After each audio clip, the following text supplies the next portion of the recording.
사람들은요, 물론 허세가 좀 있긴 하지만 사실은 누구나 두려움이라는 걸 가지고 있습니다. 그리고 두려움 없는 사람을 찾아볼 수는 없습니다. 무섭지 않다. 허세죠. 사실은 다 두려움이라는 걸 가지고 있습니다. 근데 중요한 건 무엇을 두려워하느냐 하는 겁니다. 사람이 두려워하는 대상이나 내용에 따라서 그 사람의 인격도 드러나고 사람됨도 드러나고 그 사람이 추구하는 방향도 드러나기 때문입니다. 즉 마땅히 두려워해야 되는 건요. 당연히 두려워해야 하지만 두려워하지 말아야 할 것을 두려워하는 것은 좀 문제가 되기도 합니다. 예를 들어 우리는 대자연 앞에서 굉장한 경외심과 두려움이 들어야 합니다. 이 파도가 높이 치는데요. 그걸 두려워하지 않고 만용을 부리면 그래서 거기에 뛰어들면 어떻게 되겠습니까? 혹은 깎아지는 절벽을 얼마 전에 그런 기사가 나왔는데 아무런 장비 없이 두려움 없이 올라가다가 떨어지면 어떻게 되겠습니까? 그 화를 자초할 수밖에 없는 겁니다. 그러니까 이런 대자연 앞에서 내가 미물이라는 걸 알고 두려워할 줄 알아야 됩니다. 또한 누구나 역사 앞에서 두려워할 줄 알아야 됩니다. 역사는 흘러가지만 기록으로 남는 법입니다. 그러니 내가 이 자리에서 행한 일은 후대 사람들이 평가할 것이다라는 두려움을 가지고 살아야 하는 거죠. 역사를 두려워하지 않았기 때문에 친일파가 등장했던 거고 또 신사 앞에 무릎 꿇는 부끄러운 신앙인들이 득세했던 겁니다. 자, 그렇다면 우리는 특히 하나님을 믿는 사람들은 무엇을 두려워해야 합니까? 자, 오늘 본문에서 히브리서 기자는 성도들이 두려워해야 할 것이 무엇인지를 알려줍니다. 우리 1절 말씀 함께 읽겠습니다. 그러므로 우리는 두려워할지니 그의 안식에 들어갈 약속이 남아 있을지라도 너희 중에는 혹 이르지 못할 자가 있을까 함이라. 자, 여기서 말하는 안식은 우리 창조 때 제7일에 비유하고 있지만 사실은 구원이라고 보시면 됩니다. 구원. 즉 이 편지를 받은 성도들이 마지막 날에 하나님의 영원한 안식에 들어갈 수 있을지, 즉 구원받을 수 있을지 진지하게 고민하고 두려워해라 라는 말씀인 거죠. 근데 성도님들, 이 편지를 받은 사람들은 불신자입니까? 아니면 예수 믿는 사람들입니까? 네, 예수를 믿는 사람들입니다. 즉 교회 안에 있는 성도들입니다. 많은 사람들이 교회 안에 있기만 하면 구원을 확보한 거라고 생각하는데 이것보다 큰 착각은 없습니다. 그러다 보니 교회 안이 아니라 그리스도 안에 있을 때 구원받을 수 있다라는 사실을 너무 쉽게 망각합니다. 누가? 교회를 다니는 사람들이. 성도님들, 구약 시대 남유다가 망할 때요. 성전 안에 있던 사람들 다 함께 망했습니다. 대제사장, 율법학자들. 거기에 성전을 가득 채우고 앉아 있었지만 하나님이 지켜줄 거라 믿었지만 그들은 하나님보다 사실은 세상을 더 사랑하는 사람들이었습니다. 결국 하나님께서는 말씀 앞에 있지 않는 그들을 성전과 함께 망하게 하시고 바벨론 포로로 보내버리신 겁니다. 예수님 시대에도 헤롯 성전을 세우고 그 헤롯 성전을 채우고 있었던 종교 지도자들이 있었습니다. 바리새인들, 대제사장들, 제사장들, 그리고 율법학자들, 서기관들. 이 사람들 역시 하나님의 말씀대로 살지 않았습니다. 그러니 예수님께서 오셔서 열심히 혼내셨죠. 그러니까 어떻게 됩니까? 이후에 로마의 군대가 쳐들어왔을 때 그들 역시 성전 안에 있었지만 구원받지 못했습니다. 벽 하나 딸랑 남겨놨습니다. 그 벽이 지금 우리 성도님들이 잘 아시는 통곡의 벽이라고 불리는 겁니다. 이게 일부러 남겨둔 겁니다. 저거 보고 기억하라고. 그렇다면 자, 우리는 어떻습니까? 교회 안에만 있습니까? 아니면 그리스도 안에 있습니까? 요즘은 참 이 교회에서요, 구원의 문제를 논하는 게 굉장히 금기시되어 있습니다. 그 교회 안에 들어온 자는 모두가 다 구원을 받았다고 암묵적으로 인정하는 분위기가 있기 때문입니다. 그냥 모든 설교도 저도 마찬가지입니다. 설교가 다 구원받은 사람을 대상으로 설교하게 돼 있습니다. 그런데 정확히 보면 그렇지는 않습니다. 교회도요, 어쩌다 보니 교회에 앉아 있고, 어쩌다 보니 직분 받았고, 그 직분자인데도 불구하고 중직자인데도 불구하고 그냥 어쩌다 보니 그 뽑혀 가지고 앉아 있는 사람들도 있습니다. 그러다 보니 아무도 구원의 문제를 터치해 주지 않아서 그냥 여기까지 온 사람들이 은근히 많습니다. 이게 제가 어떻게 경험했냐면 제가 대학생 때 저희 교회 제가 있던 고향 교회 새로 담임 목사님이 오셨는데 제가 그때 청년부니까요. 청년부 회장할 때니까요. 청년부 친구들 한 명 한 명 다 불러 개인적으로 다 부르셨습니다.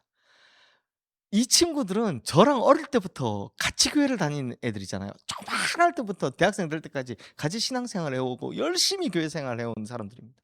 근데 이 목사님이 한 명 한 명 불러 다 앉혀 놓고 "너 구원의 확신이 있냐?"라고 물어보신 겁니다.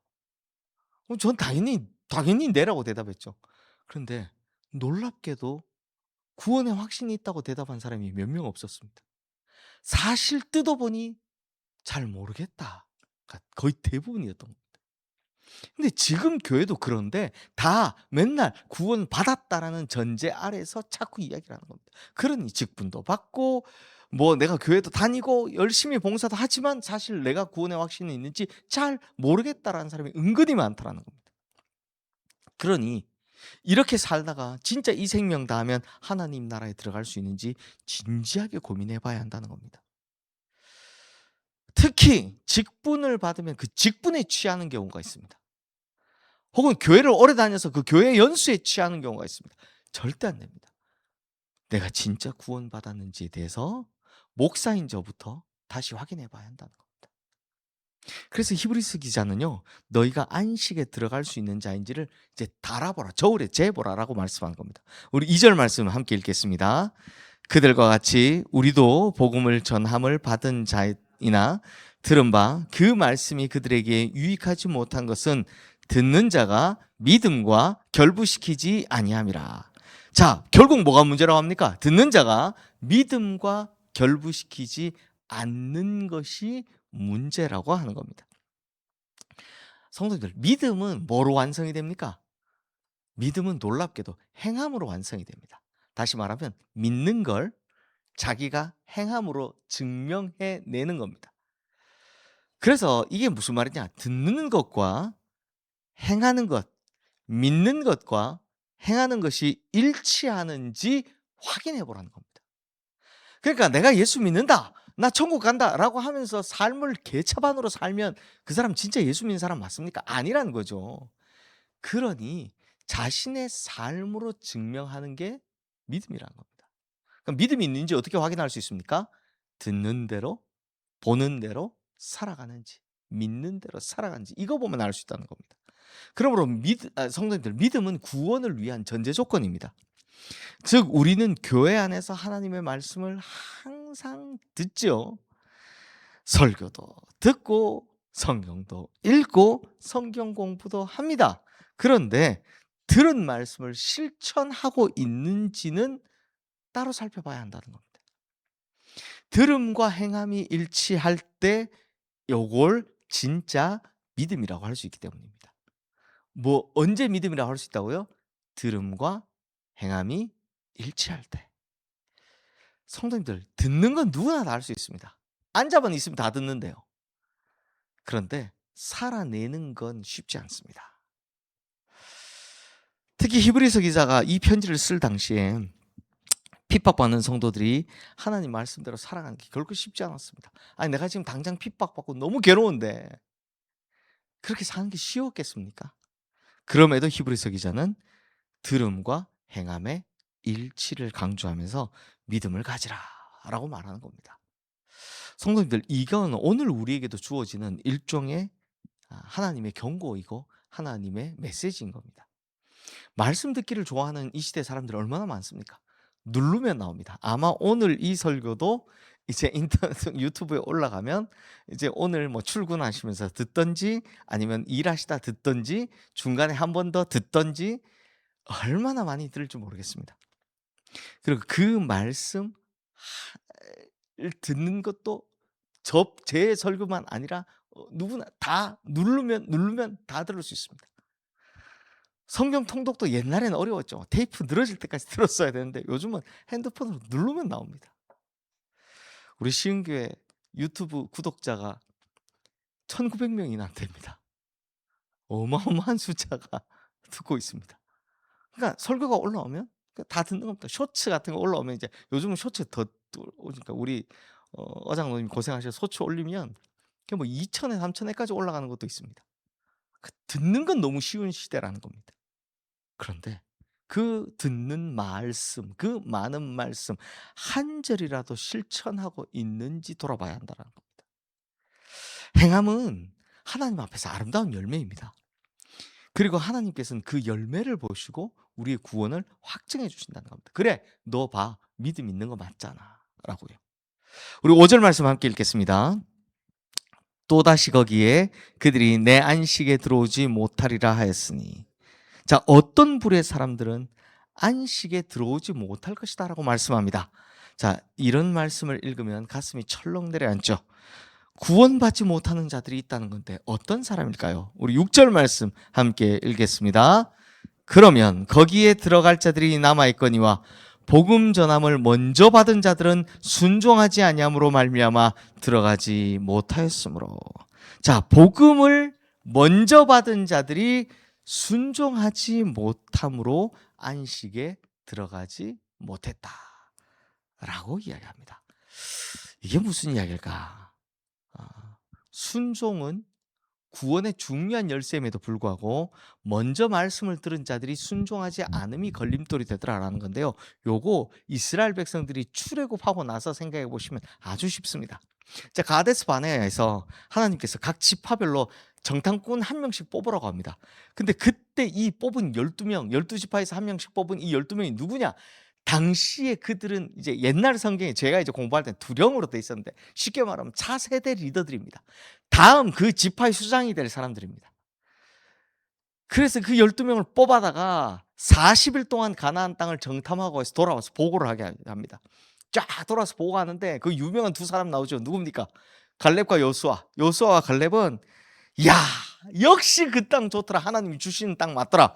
그러니 저 땅은 하나님께서 우리에게 주시는 땅이다. 그 땅 가면 취할 수 있다. 그들은 우리의 밥이다. 라고 보고를 했지만 나머지 10명의 정탐꾼은 통곡을 합니다. 그럼 뭐라고 합니까? 우리는 저 땅을 취할 수 없다고. 저 땅의 백성들은 기골이 장대하고 우리는 메뚜기 같더라. 그래서 결코 저 땅 백성과 싸워 이길 수 없다라고 이야기를 합니다. 한쪽은 개들은 우리의 밥이라고 하고 한쪽은 우리가 메뚜기 같더라라고 이야기를 합니다. 그때 백성들이 누구의 이야기를 듣습니까? 이 10명의 정탐꾼의 보고를 듣고 통곡하며 모세와 아론을 돌을 들어 쳐 죽이려고 했던 겁니다. 그때 하나님께서 빡 나타나셔서 이제 야, 너네 40일 계산해서 1년씩 계산해서 40년 동안 광야에서 헤맬 거야 라고 하죠. 여기서 12명의 정탐꾼은 누굽니까? 하나님께 선택받은 자들이었습니다. 즉 먼저 된 자들입니다. 그런데 그들이 하나님의 말씀에 순종하지 못함으로 약속의 땅인 가나안 땅에 이들조차도 못 들어가고 그들의 정탐 보고를 받은 그 이스라엘 백성들 역시 불신했기 때문에 이들도 못 들어갑니다. 20세 이상 아무도 못 들어가고 딱 두 사람 들어갑니다. 누굽니까? 여호수아와 갈렙. 성도님들, 먼저 되었다라는 말은 책임을 전제로 합니다. 무엇보다 책임을 전제로 합니다. 그러니 가정에서 먼저 된 자들, 세상에서 먼저 된 자들, 교회에서도 먼저 된 자들, 이런 사람들이 뭐가 중요하다고요? 하나님의 말씀에 순종하는 것이 너무너무 중요하다는 겁니다. 그러므로 성도님들, 하나님의 말씀과 내 의지가 충돌할 때 내 의지를 내려놓고 하나님 말씀에 순종하시기를 주님의 이름으로 축원합니다. 그 사람이 구원받은 백성이다라는 겁니다. 그러므로 오늘 우리는요, 스스로 하나님의 저울에 한번 달아보시기를 바랍니다. 저도 달아보고요. 그래서 우리가 하는 고민이 그냥 단순히 먹고 사는 1차적인 그런 걱정이 아니라 오늘은 내가 진짜 구원받은 사람에 합당한 사람인지, 내 진짜 구원에 이른 사람인지를 고민하는 이런 영적인 두려움과 영적인 고민이 있으신 하루가 되기를, 우리 성도님들 되시기를 주님의 이름으로 축원합니다. 이 시간 오늘 주신 말씀 기억하며 우리 함께 기도하겠습니다.